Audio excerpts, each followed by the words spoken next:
Hey guys, this is Jacob Seegers here.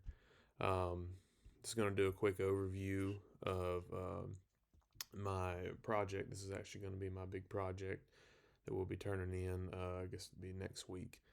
Um, and mine's on the topic of evidence based practice. So here's my introduction slide right here. I'm just going to bypass that.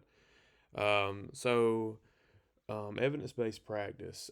This is something that is very crucial in a lot of fields, but the two main ones being in education and in the medical field. And it hits home for me. I guess what really drew me to this was that I'm a teacher now, and that my wife is a nurse, and she's working on pursuing anesthesia school, hopefully next year. So her whole career will be based upon evidence based practice, finding the um, truth behind whatever it is that we are teaching or researching.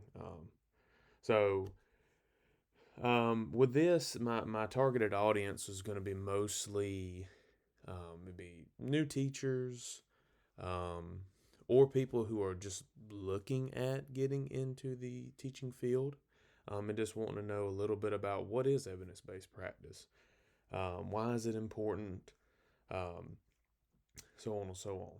So, um, research. Another thing about it, research is very crucial for being the backbone of anything that we do to make sure that you get the most accurate information out there possible. Okay. Um, Moving on to talking about my slide. Uh, it's actually the second page on the slide of what I've got so far. I'm still piecing together everything.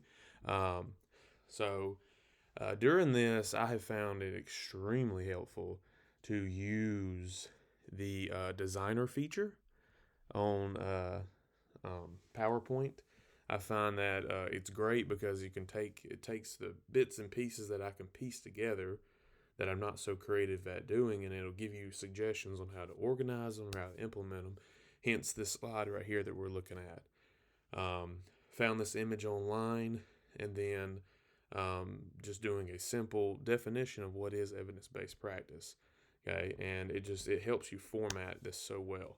Okay, a couple things I need to make sure that I cover on this, all the principles. I use mainly three throughout the entire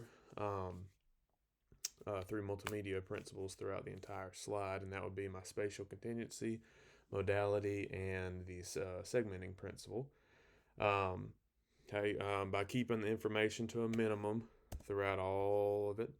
Okay, um, my computer's a little bit glitchy for some reason, but um, keeping the by keeping everything minimal in order, and then all my images close together, I'm following those rules or those laws, I guess.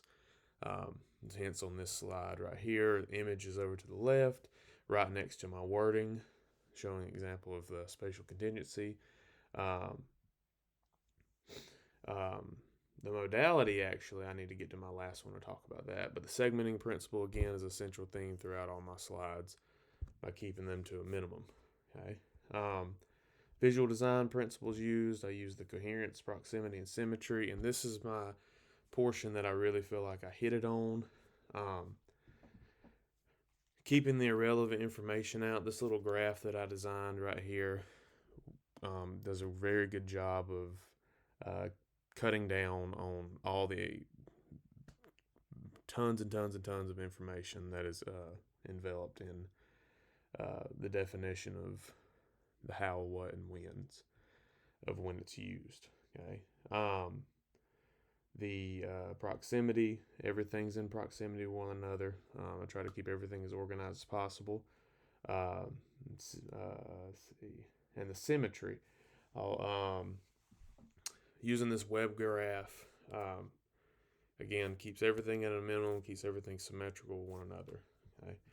Um, and then this is the last one that I did. This is a video that I attached, and all it is just the wording and the video itself.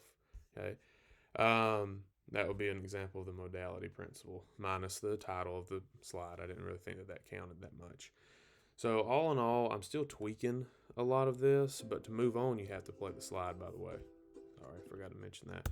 But I'm still tweaking a lot of this, and I have to pull from other slides that I have in another PowerPoint to incorporate into this. I just kind of condensed everything into this. So, all right, well, thank you guys.